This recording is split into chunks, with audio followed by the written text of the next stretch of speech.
Lovecraft Cocktails, episode number 47, complete with a new mocked-up logo. Wow, that's kind of cool. What are we gonna do tonight? We're gonna use some passion fruit. I have some passion fruit concentrate, and I wanted to make some passion fruit syrup because I wanted my concentrate to last a little longer. So I created a 2-to-1 mix of sugar to the concentrate in order to give me a very sweet, but also tart passion fruit syrup that will keep next to forever. I mean, it'll pretty much keep because it's a concentrate and it's already been pasteurized as opposed to being a fresh passion fruit. But this way, I have like real confidence that it'll be here sort of forever. What do we got? What do we got on comments? We got Keith. Keith is here. David's here. Excellent. Probably a couple of other people here as well. We've already made cocktails, so instead of instead of toasting, right? So. Instead of toasting with just a rum, we're actually going to toast with cocktails because we can. And here we go. We're going to toast to, let's see, the first tiki bar that we ever went into as part of our anniversary trips. So every year we go running off someplace and have an anniversary party with a bunch of our friends. And the very first anniversary was in New Orleans. Right. And the first we got in our we're fine. Oh, we're gonna make it even darker. Okay. It worked really well last week. We got in and we wandered out into the French Quarter and headed to a tiki bar. And we wound up at Tiki Tolteca. Yeah. And had a fine time. I had a 3 dots and a dash because that's what they were featuring that evening. And later on, you had a swizzle. We were talking, and he's like, well, what did you like about the 3 dots and a dash? And I was like, well, you know, I'm a sucker for the absinthe in there. And he's like, let me do this. And he made me a 151 swizzle, and that was pretty freaking awesome. And we ended up... And that's when you noticed that he had Lemon Heart 151. That's when Lemon Heart had just come back on the market. Or it was around. You could find it, but we couldn't get it locally.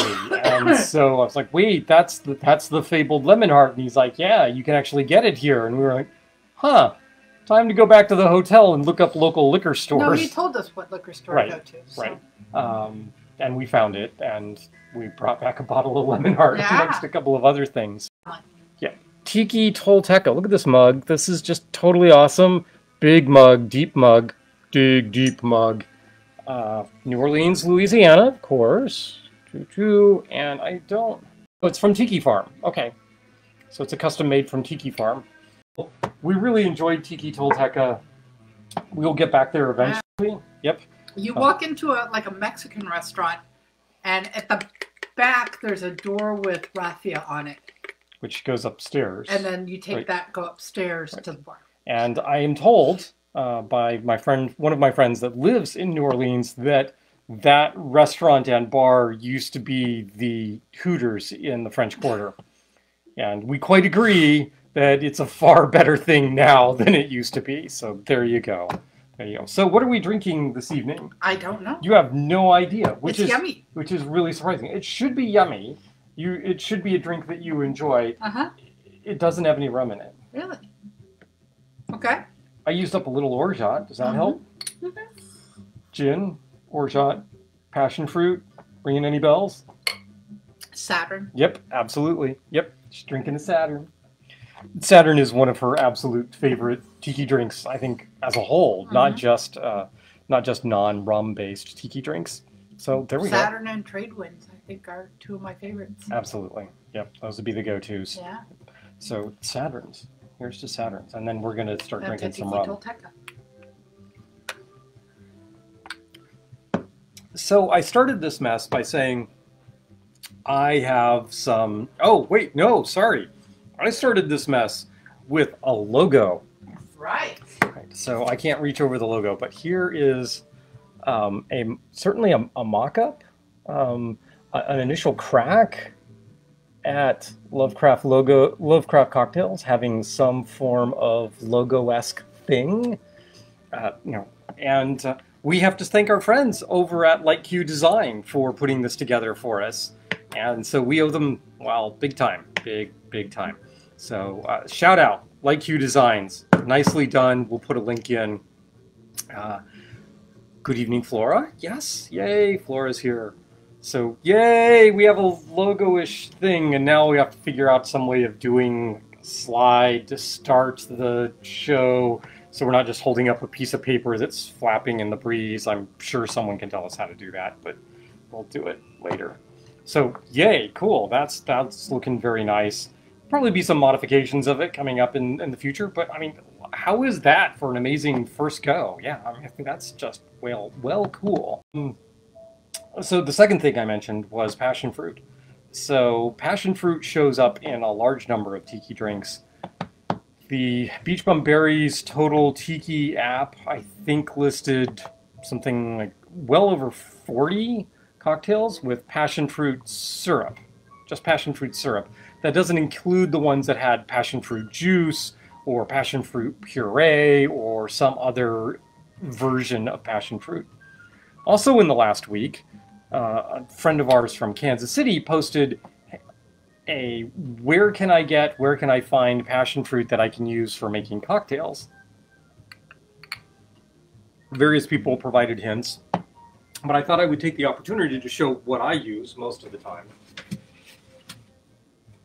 So I do have some frozen puree that I can get from the local international market, and that can be transformed, you know, it's just pureed passion fruit, so you can use that with a syrup, either a 2-to-1 sugar to water and then mix in the puree, or you can do like a puree 1 part and then just 2 parts of sugar that way, and then you don't have any water added to that. But this is what we generally use because it's so easy. So this is Lo Nuestro Rio Grande Foods. This is a juice concentrate, right? So this is passion fruit juice concentrate, or maracuya. I don't know, maracuya. Looks like that's how that would be pronounced. And this is essentially passion fruit juice, so passion fruit concentrate, which is great and awesome. And what I did was I took 1 part of this concentrate, which is already pretty liquidy, and I added 2 parts of really fine-grained sugar and just shook it for all it was worth in order to make a syrup. And the fine-grained sugar over a day or so dissolves completely into the concentrate and makes a wonderful, wonderful passion fruit syrup that you can use to make all sorts of cocktails with. Let's see, what else? So we're going to make some cocktails using passion fruit. So tonight, Dave and Chris's drink report. Oh, David and Chris are reporting in on what they are drinking. Okay. Tonight they are drinking a homage to the first tiki bar Chris ever remembers going into. Oh. Don't remember the name, but it was part of the hotel when David's ship was in Nassau. Oh, so, you know, she starts off by going to a tiki bar in the Bahamas. Way to set the bar really high there, Chris. Yeah. Had several Bahama Mamas. So Okay. tonight she made a Bahama Mama with blood orange juice. Excellent, excellent. Needs work, but drinks. Excellent, well. And then we have a link to Light Q. We have a love the logo. Yay! And we have a Brooke. Ruth is drinking Guinness, which, you know, it's entirely not a tiki drink, but that's okay. It's very rich. Drink what you want. Just know what you're drinking. So you may remember 2 weeks ago, I mentioned undergoing a trial to see if something would work. So Greg on How to Drink has an herb locker that sits on his bar, and he uses that to keep fresh herbs like chives and mint and various other things like rosemary that he could possibly want to put on or in a drink. And that's a cool looking thing. He says it keeps fresh just forever. And so I looked at that and went, okay, we'll put that on the wish list. I'll have a little herb locker. And then I looked a little more closely at it and went, you know, that reminds me a lot of a French press. French press, right? People, you've seen these, right? You put the coffee in the bottom, you pour hot water over it, you stick your filter in, You let it steep, you push the filter down. See, the filter can come up or down, right? You make your coffee. Well, what this does is it allows the mint to sit largely outside of the water with just the bottom of the stems in the water, which you periodically change out. Thank you, Chris, for that wonderful hint at doing that. This is the package of mint that I bought 2.5 weeks ago. And that mint, babies, is just fresh and dandy as you could possibly want. So I'm well impressed by this whole herb locker thing, and possibly more impressed by the fact that I apparently had one and didn't know about it, which, well, I'm going to be using the French press for this because it works, and I have, wow, all the mint is just wafting over the bar. I happen to have a bunch of French presses because in addition to rum and tiki drinks, I'm also pretty into coffee. And so there we go. We have an herb locker that's keeping my mint fresh for several weeks at a time. That's pretty impressive to me. So I think that's just awesome. We are going to do passion fruit cocktails, which are not really passion fruit forward cocktails. If you want a passion fruit forward cocktail, the classic Hurricane has like 4 ounces of passion fruit juice in it, which is just way a lot, but I didn't want to do a Hurricane for whatever reason. I just didn't, right? The first time I ever did a Hurricane, I used Torani passion fruit syrup, and they were fine. Everybody seemed to like them, and they were cool, but I'm pretty sure I can do a much better Hurricane now. But those are big drinks. 4 ounces of passion fruit plus the rum and all that sort of thing. Makes for a large drink, and we're going to go a little smaller and a little more traditional tonight. So in 1956, I think it's 56, the Mai Kai opened in Fort Lauderdale, Florida. Hearts go out to the Mai Kai and the owners of the Mai Kai. They suffered some significant storm damage in 2020, and in order to repair all that damage, they're going to have to bring the building up to current codes as opposed to being grandfathered in because they were built in the early 50s. And as a consequence, they don't have the money to do it. And we may very well lose the Mai Kai mothership, which would be a horrible shame for many, many reasons, not the least of which is Star and I haven't had a chance to go there yet. So, yeah, I'm not going to tell you to throw money at the Mai Kai because I don't know that it would do any good. But just keep the Mai Kai in your thoughts and hopes that they'll find a way. But in 1956, a bartender by the name of Mariano Lucundine, L-I-C-U-D-I-N-E. Lucundi, I don't know. Mariano. He was the chief bartender, and he had come from the West Coast with all the tiki drinks that were being made out there, especially tutelage under Don Beach. And he brought all the recipes that he had been wanting to make at Beach's restaurants, but couldn't because Don was a bit of a stickler for whose recipes were being used. And so when the Mai Kai opened, there were a lot of Mariano's recipes, and one of the original recipes is a drink called the Demerara Cocktail. And that cocktail stayed on the menu at the Mai Kai from the day it opened until sometime in the late 80s, early 90s, and is occasionally brought back for visit the original menu or anniversaries and that sort of thing. So that's what we're going to do this evening. Demerara Cocktail 1956. All of these are made in a spindle blender, and so we are going to use our blender tins. We're going to start with, dun dun dun, passion fruit syrup. And we're going to trip over the styrofoam lid here. Passion fruit syrup, right?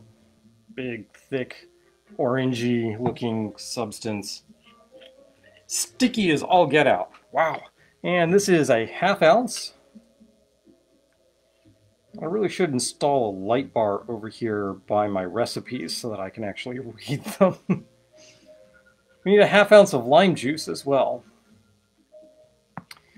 Now, a lot of the cocktails that use passion fruit or passion fruit syrup are going to go a little bit light on your sour ingredient. And why is that? It's because passion fruit juice has a bit of that sour bitter component in it all by itself. It is sweet, but there's that tartness that sort of accentuates the bitter, and as a consequence, you don't want to go too overboard on your sour component. So we are just doing a ½ ounce of lime juice. ½ ounce lime juice. And now we need another ½ ounce of something, and this something is quote-unquote gold Puerto Rican rum. Don Q or something along those lines. We're going to reach for the Ron de Barrilito 3-star, which is my absolute favorite of the lightly aged, gold in color Puerto Rican rums. Just love the stuff. When we first found it, it was really inexpensive, and it's not anymore because other people have found it.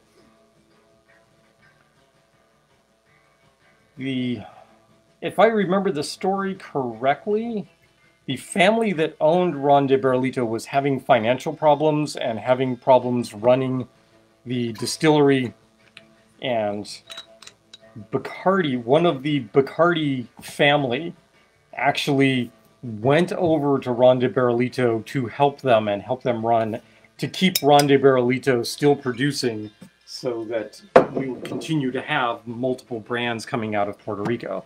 So, you know, yay for Bacardi for doing that. That was very, very cool of them. And it means we still get Ron de Barrilito. So, yes, awesome. And then we need 1 full ounce of the Demerara rum.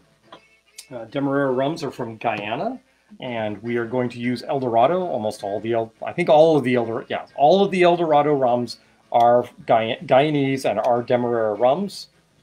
And we are going to do a full ounce of this.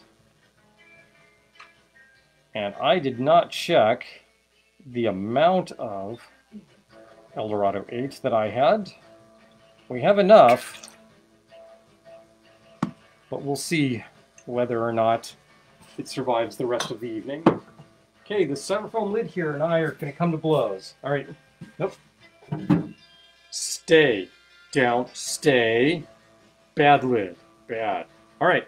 That's it. 4 ingredients. So you've got the lime juice, you've got the passion fruit syrup, and you've got 2 rums. That's it. We're going to add 4 ounces of ice to this. And that's going to be 4 ounces of crushed ice, which is roughly ½ a scoop. That goes in there. And this is the original 1956 proportions and amount. So if it looks a little skimpy, that's because they served smaller drinks back then.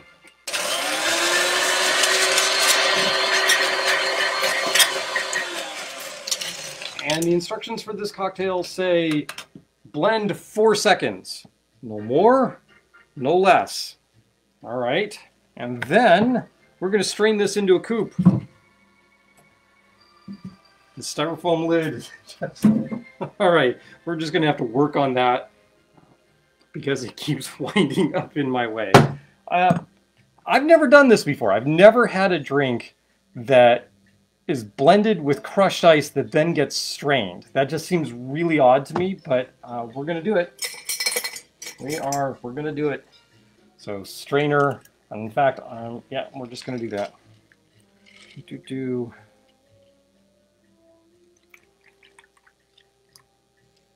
It's classically served with no garnish. Well, just threw ice on the table and almost knocked over the cocktail. So it's that kind of day, but we're doing all right. We're handling it. It's okay. It's all good. It's all good in the hood. 5 seconds is right out. 5 seconds is definitely right out. Says Dana. There is ice in this cocktail. No.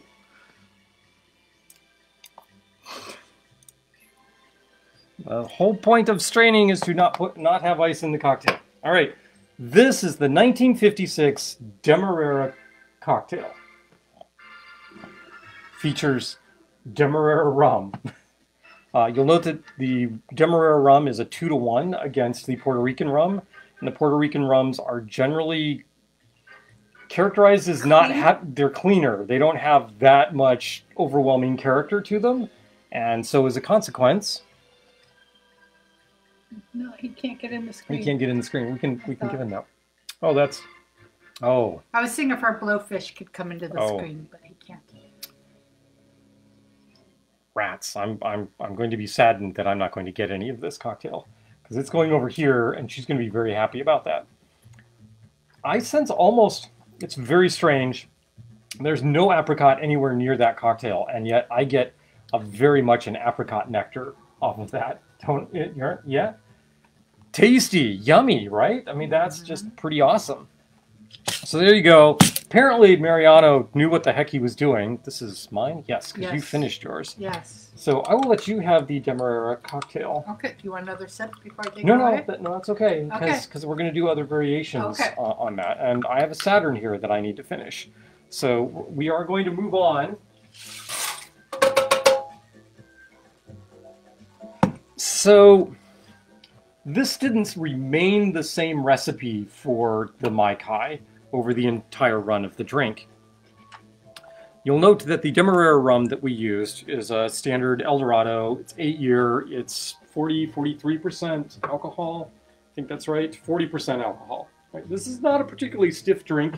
It's relatively small. But they had access to Lemon Hart 151, which is a Demerara rum. And as a consequence, over time, the drink morphed into something that was a little larger and a little punchier. And that's what we're going to do next. We're going to do the sort of the next up variation that was around and was probably the drink that was eventually retired from the Mai Kai. Why? Because sometime in the, I think it's early 90s, might have been late 80s, Lemon Hart stopped making the 151. And as a consequence, people couldn't get it, and so this version of the Demerara cocktail went out.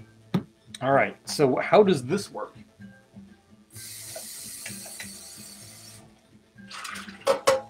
Well, you might be amused because this is essentially the exact same cocktail. All of the ingredients are doubled, and there's a swap of the standard Demerara for a 151 Demerara.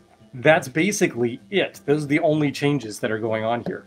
So, as a consequence, we are going to go with 1 ounce of passion fruit juice. Passion fruit syrup, sorry.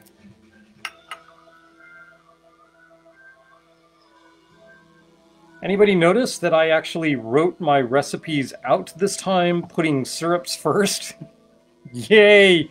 I said I was going to learn my lesson, and apparently I've started to learn my lesson. This, of course, means that I rewrote my recipes after putting them on paper the first time and realized that I needed to change them around. All right, lime juice. Full ounce of lime juice. Actually, right, full ounce of lime juice. Duh. I'm looking at the wrong recipe. Full ounce of lime juice. All good. Full ounce Ron de Barrilito. Okay, we can do that.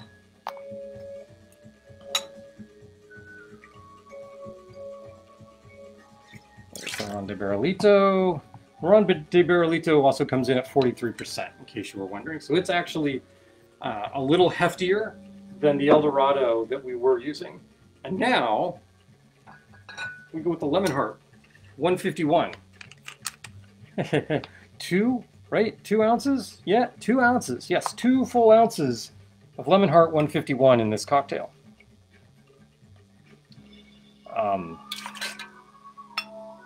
The Demerara cocktail that we just had, the 1956 version, that was quite tasty. That was really easy going down, potentially even dangerous, but we're only talking 1.5 ounces of alcohol in there, and both of the alcohols are either 40 or 43% alcohol, so that's not a whole lot of kick to that. This, holy cats, this has got some kick to it. It's good. It has to, right? So what are we going to do? We're going to go 8 ounces of ice with this. Oh, thank goodness, we double the ice too. Otherwise, ow. But this is primarily what they were serving probably in the 60s and 70s and part of the 80s was this. This gets blended a little longer, so about 5 seconds.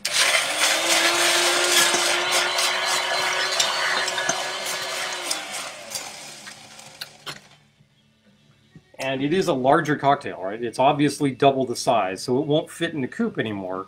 So now you have to change what you're going to put it in. And so what we're going to do is reach over and we are going to grab... No, that would be wrong. I grabbed an Appleton Estate Mai Tai glass, and that's clearly the wrong thing to do because there's no Appleton in there. So we're just going to go with a standard Collins glass. Nice Collins glass. The bamboo pattern on it. Really love this pattern. Thank you, Dad. We're going to take a drink of the Saturn. Do this the exact same way we did before. Well, maybe not exactly the same because I'm really hoping to not spill ice into it.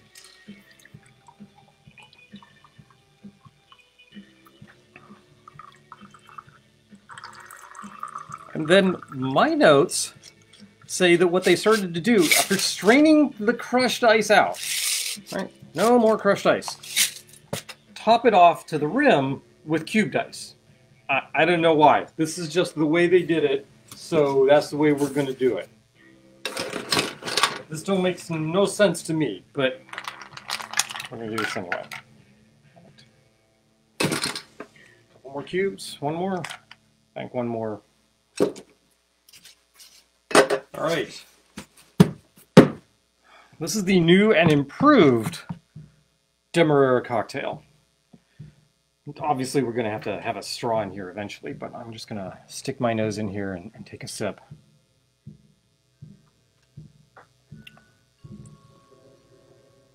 I think we made the right choice. Star will definitely prefer the Demerara Cocktail to the improved Demerara Cocktail. The Lemon Heart definitely gives it more complexity on the back end. So there's definitely a deeper drink with more things going on in it. That said, it loses some of the freshness and fruit-forward flavors of the original Demerara Cocktail. But this is also catering to an audience that wanted a little stiffer drink and a little larger drink. And this clearly is going to do that. And the flavor profile on this is good. I like this. But I'm clearly the one that's going to like this and not Star. So, this all worked out. But I'm going to need to put a straw in here. We're just going to go with... No, we're not. I was going to go with a metal straw. Forget it. We're not going with the metal straw. We're going to go with a smaller... There we go. Oh yeah, this will work. So this is a black straw. So just a solid black straw. This is made out of glass. And I don't know if you probably can't tell, but right at the top, right up here, there's a little tiki face that's sort of smudged into the straw. It's really hard to see because it's black, and yeah, there's a little bit of a face there. The camera's having trouble focusing on it. Star, you want to take a sip of this and then hand it back to me because that's what you're going to want to do. Yeah. So this was when he was Surfside Sips, which I put a link in. 20% off with code Lovecraft. When it was first starting the Tiki face, and so we got a sample. Yep. So you can take a taste of that. You're going to hand it back to me. Yep. Yep. Much more alcohol forward. Yeah. But whereas that drink over there, the fruit comes in, it's a nice pleasant flavor, and then it's gone. Right. Like, poosh, it does gone. linger here. This hangs out in the back of the palate and changes a little bit over time. It does. It does. And I almost like the aftertaste more than I like the front of this. So if I were messing around with this, I would probably back off the Lemon Heart a little bit and maybe ramp up the Ron de Barrilito. 1956, smaller cocktail, served in a coupe, and much less heavy in terms of its alcohol forwardness. A little later on, you get probably into the 70s, you're getting this, right? So you're getting some stiff punch from this cocktail. I mean, that alcohol is right there up there with, the old fashions and that sort of thing from that day. I like that cocktail. For my mind, I think it needs some work. This was not the cocktail that you would have been drinking in the 80s, however.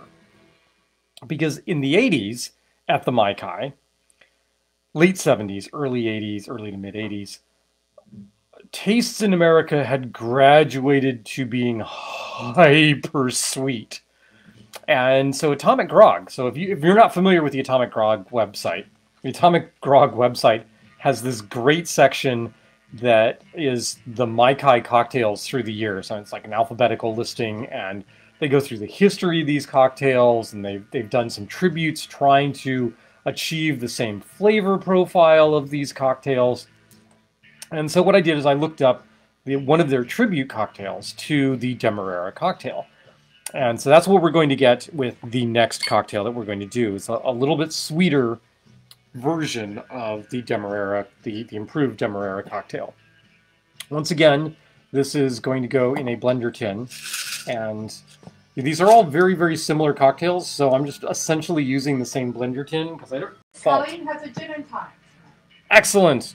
G&Ts. Perfectly fine. Ignore any of the feuding between myself and Huey about G&Ts.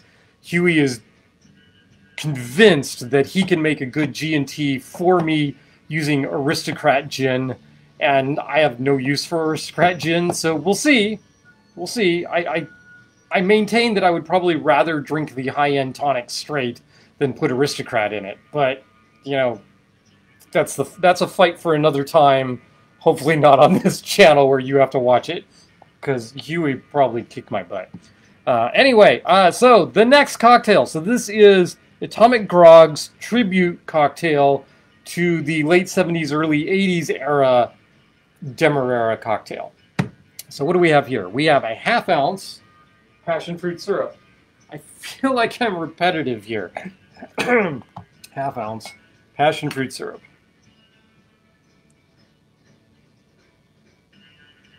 I may have to make a new batch of the passion fruit syrup. Oh my, we're getting close here. I also gifted away a little of the passion fruit syrup today to our friends at Light Q. And so hopefully they're enjoying that. I also made a bunch of pineapple syrup over the last week. I think I mentioned that last time, or maybe not, or maybe that I was making it. I don't remember. Things all blur together, especially when alcohol is concerned. And the pineapples came out really nice. I have a pineapple syrup that is just made by making a simple syrup and infusing pineapple husk and rind in it. And then I made an oleosaccharum from pineapple. Yeah, I remember showing the oleosaccharum last week, mixing. It came out really, really well. It has a very different flavor than a syrup made from the flesh of a pineapple. It's a much more earthy flavor. I really like it, but... Brooke is having an old-fashioned made with the pineapple syrup. Oh, excellent. Is she enjoying it? We'll find out. And Flora says Aristocrat Gin is for hurting yourself. I think Aristocrat as a brand is for hurting yourself, and the whole idea of Aristocrat vodka is just ridiculous, because that's what everything starts with. It's a neutral grain spirit that they add flavoring to, so I don't need to bag on Aristocrat. Brooke says just avoid it. The old-fashioned kind of tiki. Kind of tiki. It's an old-fashioned tiki. Which, you know, 1930s, 1940s era tiki. Yeah. All right, passion fruit syrup. We need, I can't even see, my poor eyes, a ½ ounce of just plain old ordinary sugar syrup. All right, in this case, we have simple syrup, 2:1. I need to use this up. We can tell that it's starting to precipitate out, and that's usually a bad sign for your syrups. So is having the lid stuck on them. So ½ ounce. ½ ounce? Double check, ½ ounce. ½ ounce, right there.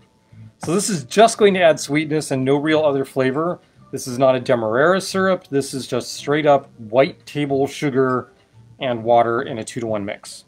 It'll be 2 parts sugar, 1 part water. Because of the hygroscopic properties of sugar, it is very hard for bad things to live in a high sugar concentration, which means 2:1 or better syrups, unless they do things like precipitate out, are essentially shelf stable, which is pretty awesome. What the heck is happening with our lava lamp? This large chunk, it's not melting properly. That's bizarre. All right, It's almost like it's alive, which is the whole thing, right? Okay, it's supposed to be. We need 3/4 of an ounce of lime juice. I think I'm actually getting better at figuring out how much of things like syrup and limes to squeeze and that sort of thing that I'm doing, so I don't wind up with a huge vat of lime juice at the end of these sessions. And then, what am I going to do with this? I don't know. All right, need to move. Lime juice, 1 ounce Demerara. All right, we're back to the normal Demerara. We just have 1 ounce of the Demerara syrup. There we go. Not Demerara syrup, Demerara rum. We're going with the Eldorado 8. You could use any of the Eldorados you want to, although I really like the 8 for mixing. Anything more than the 8 is probably a little overkill, but would probably make a very fine cocktail. Anything under that, I think, lacks just a little bit of character to shine through. And now we need 1 ounce of Appleton Estate Gold Rum. Well, okay, so I know my mat says Appleton, and Appleton is a Jamaican rum, but I don't keep an Appleton right here on the quote-unquote speed rack, so I'm looking for a Jamaican rum. I'm going to go with a dry Jamaican, and we're just going to go with the Plantation Jamaica. If I go with any of the other funkier Jamaican rums, it will completely overpower this cocktail. But you'll note that now we have the introduction of a Jamaican rum and at an equal proportion to the Puerto Rican rum. So very different flavor profile to this cocktail than from the original. And instead of a 1/2 ounce of the passion fruit being the only sweetness in here, we have a 1/2 ounce of sugar syrup and a 1/2 ounce of the passion fruit syrup. So, I mean, clearly this is going to be a sweeter cocktail. This is also going to get blended a little longer. Right, 4 ounces, again, we're back to the 4 ounces. This is a smaller cocktail. Just double checking on how long. Thank you all for putting up with my squinting over here at the recipe and not like insisting that I memorize all these recipes before I come in each week to help you guys have wonderful cocktails. All right. 2, 3, 4, 5. Blend that down. Same plan. This is going to go in a coupe, and it is going to be strained.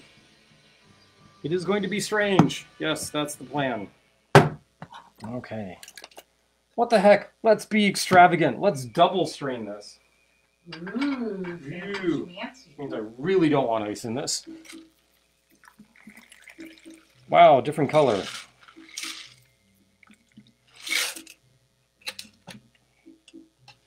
Some left in the glass. So there we go. There is the late 70s, early 80s version of the Demerara cocktail. So we're going to take a sip of this. Star's headed over here because I said this would probably be a sweeter cocktail, so she's going to love this.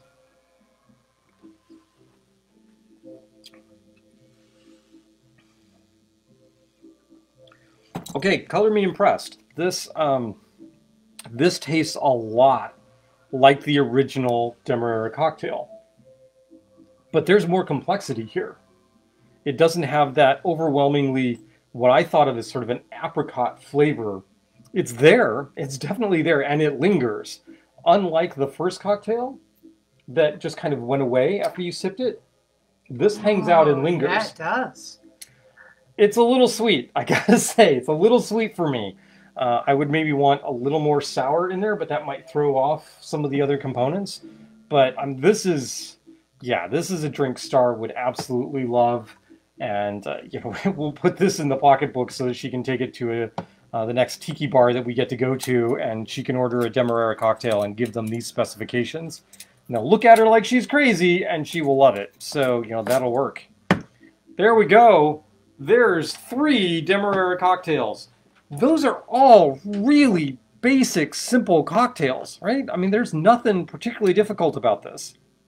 There's some syrup in there, and that syrup is always passion fruit syrup. There is always Demerara rum in there, and the Demerara rum is either being played with in terms of the 151 or a regular 40 to 43% level of Demerara, there's always lime juice. And sometimes it's lengthened with a Puerto Rican rum in order to allow the Demerara to shine through. Sometimes that Demerara is complemented with a Jamaican rum, which adds to the complexity of the cocktail. Other than that, he says, these are the same cocktail. This is the same basic recipe for these guys. So kudos to Atomic Grog for putting together a cocktail that my sweetie is going to absolutely adore for the rest of her life. The next cocktail that we are going to do follows this same kind of pattern, but one would not describe this as a simple cocktail. It still involves Demerara rum. It still involves the Ron de Barrilito. It involves passion fruit and lime juice. But there's going to be other things added to this cocktail. And I've never had one, but I am willing to lay money on the table that I will like this cocktail. And maybe not that Star won't like the cocktail, but she won't like it as well as I do. Almost guaranteed. Blender tin. I got 3 of these things. I don't know why I am bothering to rinse it out every time. I could just reach over and grab another blender tin. But, you know, we are fresh out of bar backs, so there's nobody taking my blender tins, washing them, and bringing them back to me. You know, hey, the next time we have a party, if you want that job, let me know. It comes with free drinks, right? Like attending the party comes with free drinks. Okay. So what are we going to do? Ooh. Wow, 151, good stuff. Half ounce passion fruit syrup. Oh, Star, I need you. Yes. I mean, I always need you, but in this case, I actually, like, there's something I need you to do for me. And what is that? There is a mug in the freezer, and that mug is a special mug that has an ice shell in it. Ah, okay. And I think you can tell it's going to be on the bottom shelf of the freezer. Half ounce passion fruit syrup. Does it feel like I'm repeating myself? Half ounce passion fruit syrup. Passion fruit, passion fruit, passion fruit, syrup, syrup, syrup. Yes. All right, look at this. Hey, it broke up. Yay, look at this. We have bubbles. Awesome. Coolness. All right. What else are we doing with this? We need a half ounce of grenadine. What? Grenadine. Pomegranate syrup. So this is homemade grenadine. Well, it's a home batch of grenadine. I use a craft grenadine as the base, and I mix that with some hibiscus syrup because I really like what it does to the color and the tartness. And then I add a little pomegranate liqueur to it to lengthen it just a bit and give it a little more backbone. So this is the house grenadine. I love this stuff. It's great. And this bottle is amazingly sticky on the outside. Wow. Half ounce of home grenadine. Whatever you do, do not use the Rose's grenadine in this kind of cocktail.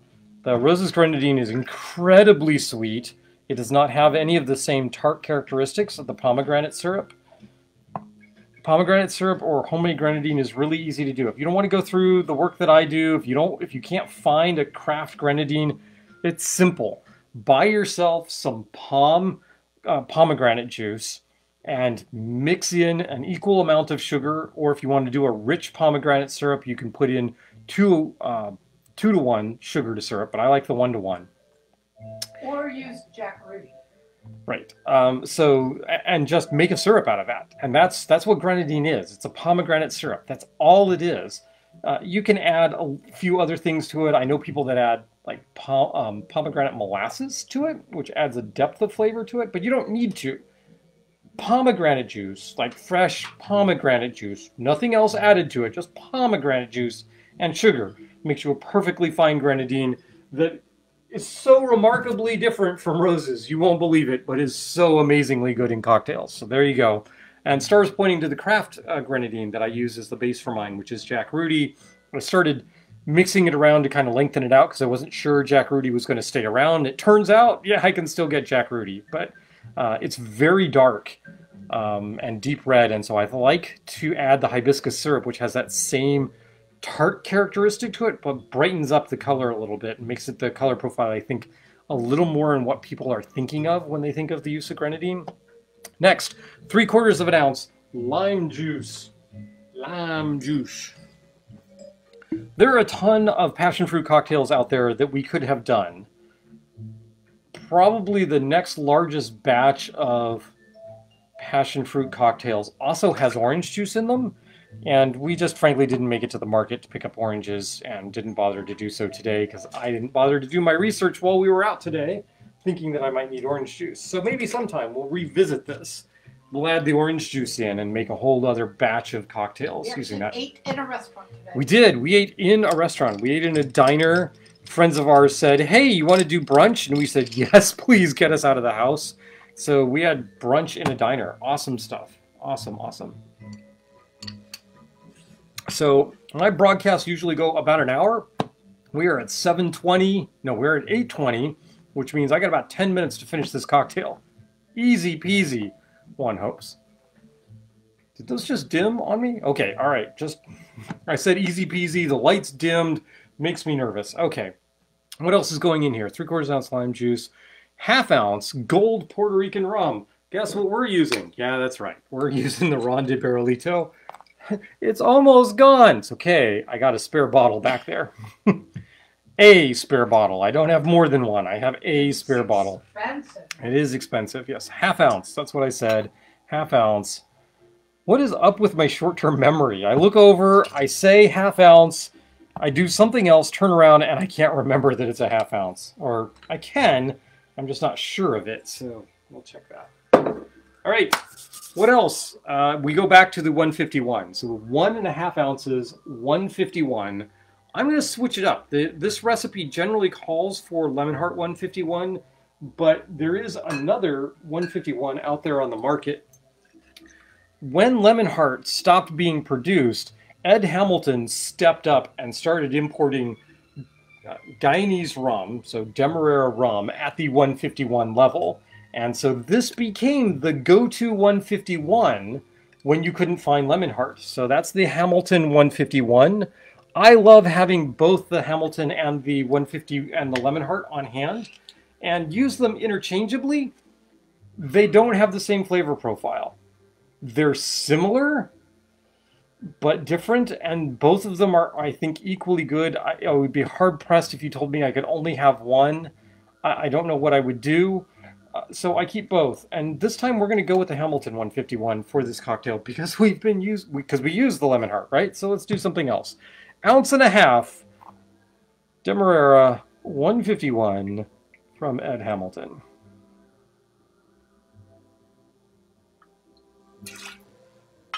Three-quarters and 3/4. Wow, this is very strange. I'm not doing any shaking this evening, so I'm not getting any like arm whipping back and forth. There's none of that motion. I'm not getting my exercise in. I don't know what's going to happen. That's not good. Probably means Monday will be a bad day. Wow, the lava lamp is going. Look at this. We finally hit like stride. That's pretty awesome. This lava lamp, by the way, if you don't know, this lava lamp predates the relationship between Star and I. Well, I don't know if it predates the relationship. I think we knew each other. Yes. But we certainly weren't. No. No? Because I got that when I worked at Spencer Gifts. Oh, so she's had this lava lamp Since high school, so longer than we've even known each other. And it still works. So that's just kind of cool. See, buy quality stuff from the 1907 something or other. Yeah, all right. The 1900s, the last century. Quality merchandise from the last century from Spencer Gifts. All right, what else goes in here that makes this different? 6 drops of absinthe. Oh, 6 drops absinthe, little bottle. Yay. Why did I suddenly lapse into Russian accent? I don't know. Russian accent. I didn't even say a Russian accent. I just said Russian accent. I don't know. So 6 drops. That's a 1, 2, 3, 4, 5, 6. Small dropper. I'm going to add a 7th drop. There we go. 7 drops absinthe. And 1, count them, 1 lonely dash of Angostura bitters. 1 dash. There's a dash. Angostura bitters.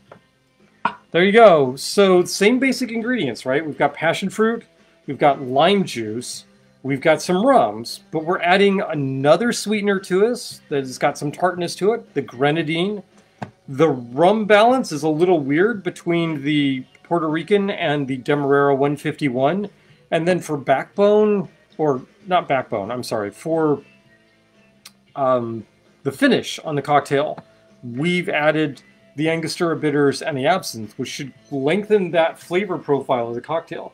This should be a cocktail that the flavor on it changes over time and will evolve on your palate and should last significantly longer than any of the Demerara cocktails that we've had up to this point. We have 2 questions. We have questions. Excellent. I'm going to put some ice in here while you ask me these questions. Is the 151 Hamilton as funky as the Jamaican, or a different expression? The 151 Hamilton, is it as funky as which Jamaican? I assume the Hamilton Jamaican. The Hamilton Jamaican. So Demerara rums, as a general rule, you wouldn't think of as funky. They're a little sweeter. We have some orange notes to the top end, sort of an orange rind note to them. But I wouldn't describe them as having that funk of the Jamaican. So less funky, different flavor profile. Right, 8 ounces, crushed ice, blend, 5 seconds. All right, there we go. 2, 3, 4, 5. All right. Now, I've been fooling you a little bit because the Demerara cocktail, as it has been classically served, was served in a coupe, but at one point they changed over to doing a mug, and usually that mug is a short, squat martini mug, right? So a big flare, triangular shape to it. And what they would do is they'd do an ice mold on the inside of that. So the inside would be lined with ice. Now, they'd make the Demerara cocktail that way.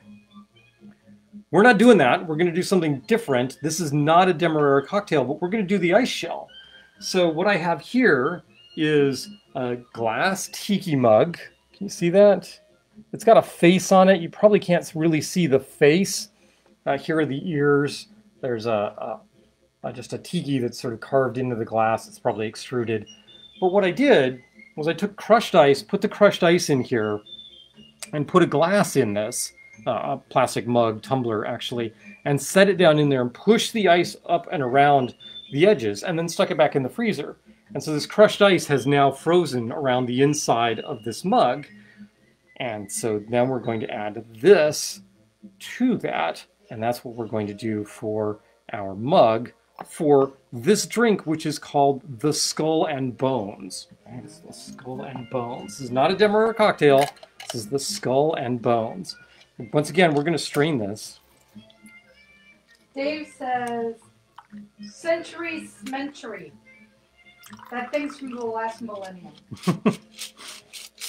That is true. It is from the last millennium, the last century.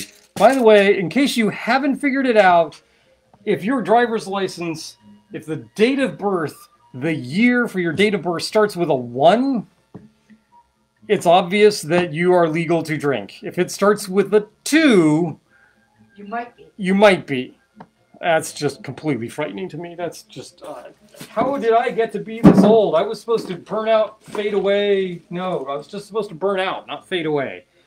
So we're going to add some cubes here. We'll do that. Bring this up. And it is called the Skull and Bones. All right, so what are we going to do for a garnish? Because you got to do something for the garnish. So I'm going to try this. Not sure how this is going to work out, but we're going to try. So when it comes to skull, we happen to have skull picks, right? See, you can see the skull pick, right? Yep. And we have, from Surfside Sips, we have a bone straw. Yeah, this is a bone straw, right? So we got to use both of these, right? Skull and bones.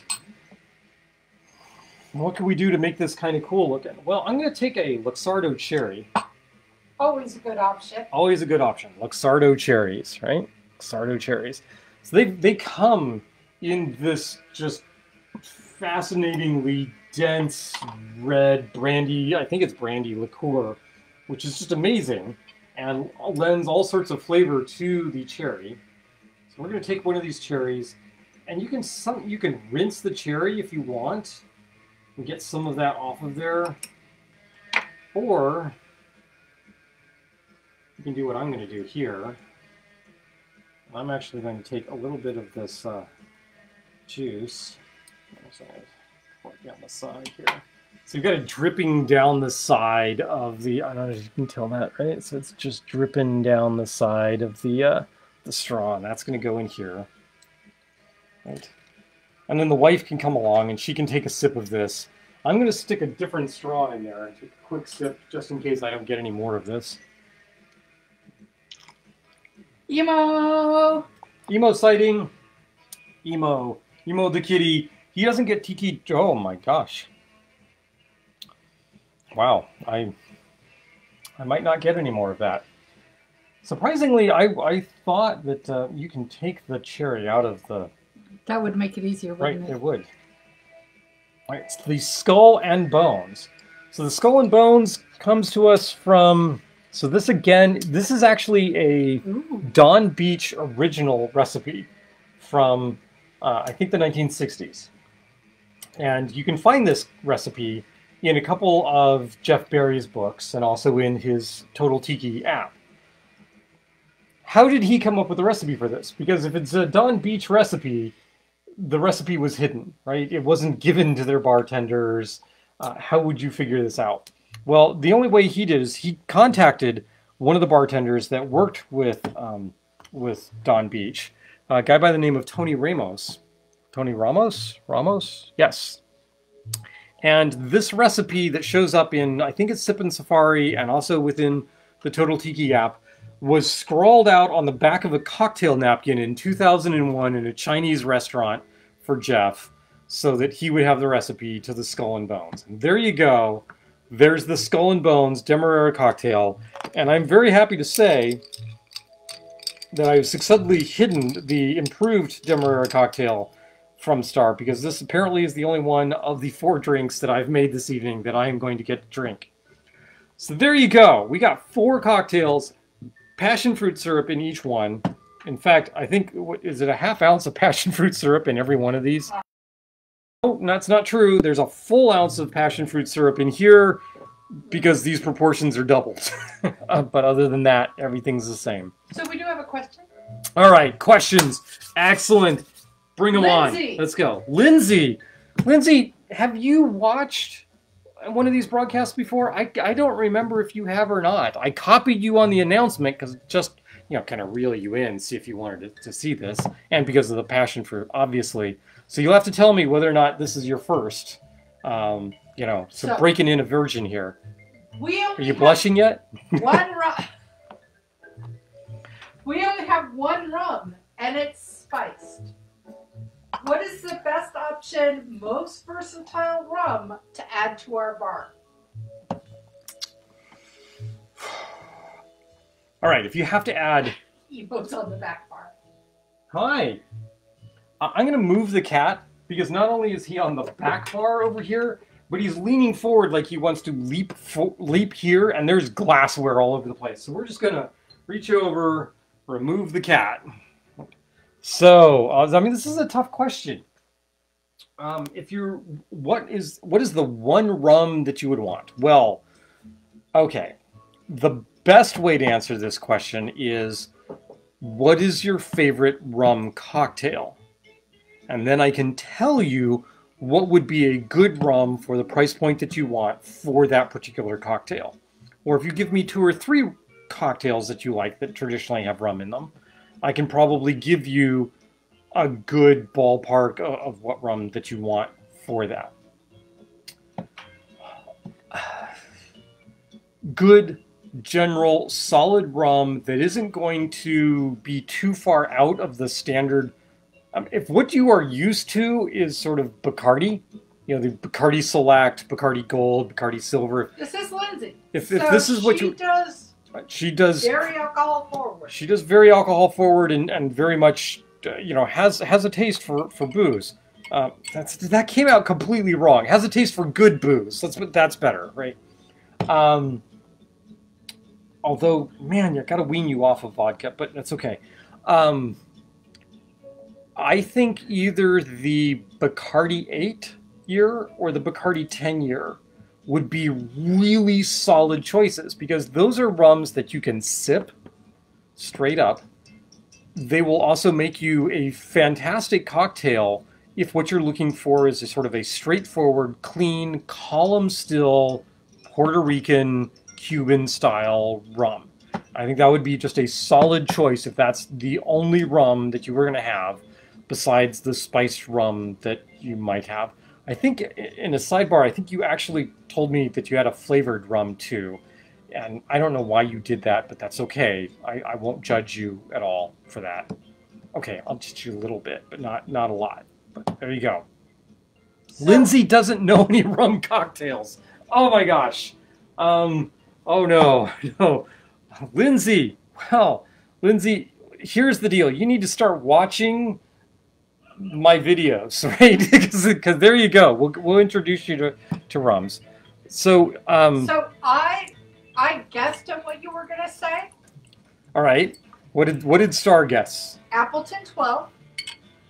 Okay. All right. The Appleton 12 has a little bit of the Jamaican funk to it, so it's going to be a little stranger than what you might be used to in terms of rum drinks, but it's got I thought Lindsay would really like that. It's got a very interesting flavor to it, but the 12 year is really smooth too. So again, it's got that. This is a nice sipping rum as well as will make a rockin' cocktail. And I see Brooke is suggesting the Diplomatico Exclusiva Reserva. I didn't think of the Diplomatico. It is considered generally the gateway rum to premium rums. I will say that, and this is specific to Lindsay, I think your tastes, if I remember correctly, run away from the sweeter styles. That you have been known to have a glass of Campari straight. You like that bitter component. The Diplomatico, I think, will be a too sweet a rum for you. Now, there are ways to play with that, like a Jungle Bird that's going to use Campari and the Jamaican rum. But, yeah, I think the Diplomatico would be just a little... Dude, what are you doing? The cat's over here on the bar again. See? There's the cat. Dude, this is Flame. Get away from the Flame. He's not the most brilliant cat in the world. All right, we are now at 8:36 because I've been answering questions. Dan chimes in. Oh, I didn't know Dan was on as well. You're a whiskey household. Okay, well, here's an important point, Dan. You're a whiskey household. So whiskey as a category includes bourbon. It includes rye. It includes the generic category of whiskey. It also includes scotch. So I'll ask you, if you could only have one whiskey on your bar, what would it be? Because that's the equivalent question. Because rum has so many variations in terms of its flavor profile. Although if you like whiskey, I'm going to guess that you are a bourbon or a rye fan, then I would push you toward Barbados rums, and in particular the Foursquare exceptional casks. And Star is holding one up, and oh, I'm gonna hide the fact that I actually haven't opened this bottle yet. I've had this rum; it's quite good. So here's an exceptional cask from Foursquare, and when I say exceptional cask, I'm not referring to the fact that it's an exceptional. I'm referring to the fact that they market it as their exceptional cask. So Foursquare, this is 2007. It's cast in ex-bourbon. It's been aged for 12 years. Most of the Barbados rums are a combination of pot and column still. This is no different. And Foursquare is a brand that believes in fully disclosing what is in this particular bottle. So unlike some rum manufacturers, which will be a little cagey about what's in the bottle, Foursquare is always straightforward about that. And if that matters to you, and you want a sipping rum that is going to remind you of a good bourbon or a good rye, Foursquare is probably the place that I would direct you to. But if you're looking to make cocktails with a general solid column still rum, then I'll direct you at the Bacardi 8 or the Bacardi 10. I think are rock solid choices there if you can only have one. But if you kid loves the lava lamp. If you can only have one, I will make it part of my life duty to make sure that you decide you need to have more than one rum on your bar, because yeah. And if you could only have one scotch, it would be Glenfiddich 15. Okay, so you said if I could only have one whiskey, it would be a scotch. So there's a subgrouping of whiskey that you've narrowed it down to. And then even within that category, you're saying it's a Glenfiddich 15, right? So that is the equivalent, for my mind, of saying, oh, of all the rums on the planet, I want a Barbados rum, and I want that Barbados rum to be, I would probably select one of the Foursquares in this case. Not necessarily 2007, I might say the 2006 or the Criterion. But right. But I mean, it's the same general feeling of, what is the one whiskey that you would want? If I could only have one, I'm going to go with a Scotch. I would segregate that off and say, okay, if you said I could only have one rum in the future, oh, I'm not sure.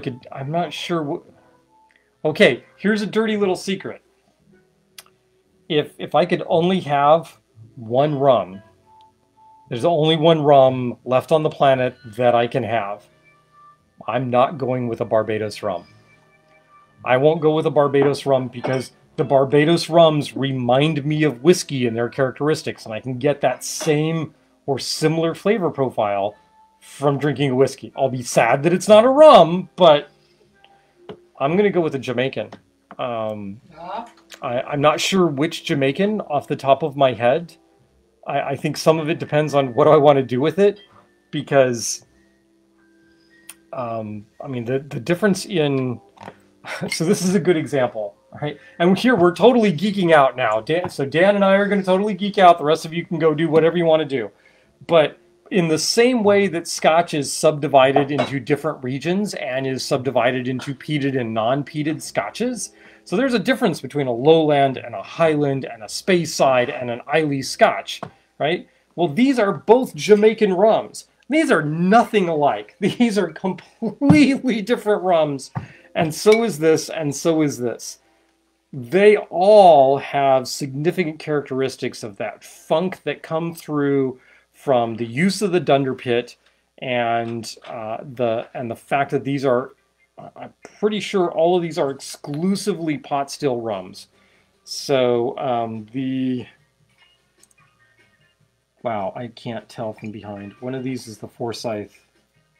The Forsyth is unaged. The Hamden is aged. The Appleton Estate is 12-year. I forget what the age statement is on the Jamaican Dr. Bird. This is really good stuff for mixing cocktails. I'm not keen on it sipping, but I mean it's the same thing, right? I mean, same thing as a Scotch, dude. Let's not do that. Let's not ever do that again, right? Especially when there's incense burning. Bad kitty.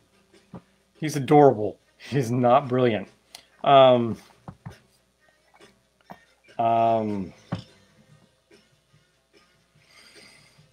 don't know. There's a really expensive bottle of Jamaican Rhapsody over there, which is a blended rum from various Jamaican distilleries, bottled by Samaroli and Continental aged, that I would probably go with. From my collection, that's probably what I would go with right now, is the Samaroli that I have. But again, it's very much like, oh, here's a Highland, here's a Speyside, here's a Lowland, here's an Islay, right? What kind of whiskey or what kind of Scotch do you like? Rum is exactly the same in terms of how you would describe it to someone that is a whiskey fan. It has exactly that same kind of breadth. And all of these have in common that same dunderish funk.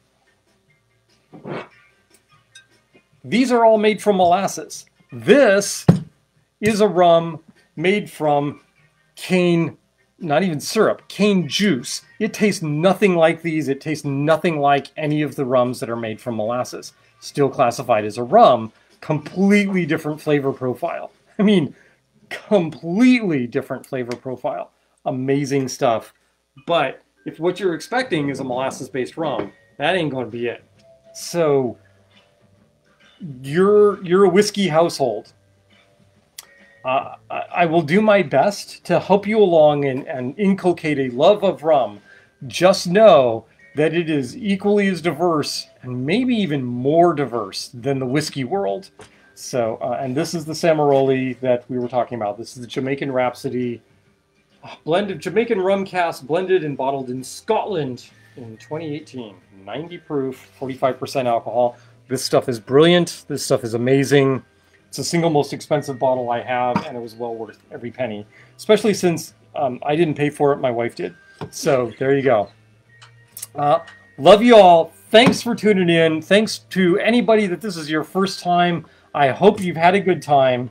I've given you the impression that my wife is a complete and utter lush and I'm a lightweight because I'm barely through this cocktail. But she's over there not talking. I'm talking, so I can't be drinking.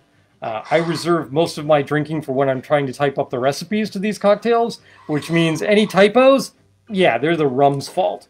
All right, there you go. We're out of here. Thanks again, Light Q, for providing us with a wonderful logo look at, yeah, I mean, episode 47. How awesome is that? A look at Lovecraft cocktails. So there you go. We actually have stuff that makes us look like, I don't know, vaguely real instead of bunch of schlubs in our basement showing off our rum collection, which is really kind of what we are. So love you all. Catch you next week as we do episode 48, which is going to be our anniversary episode. That's right. Next Thursday is our anniversary, Star and my anniversary. So Sunday is going to be 4 years. And so we're going to do an anniversary episode. I don't know what we're doing for the anniversary episode, but we're doing an anniversary episode. So there you go. Maybe we'll do an ode to the tiki bars that we've been... No, that's way too many cocktails. Even if we just did the tiki bars that we've done on anniversaries, that's still probably... Well, I don't know. That'd be too many drinks. Too many drinks. But in any case, it's great seeing you, hearing from you. And so glad that you could spend this hour and a quarter with us here at Lovecraft Cocktails. We're signing off for another week.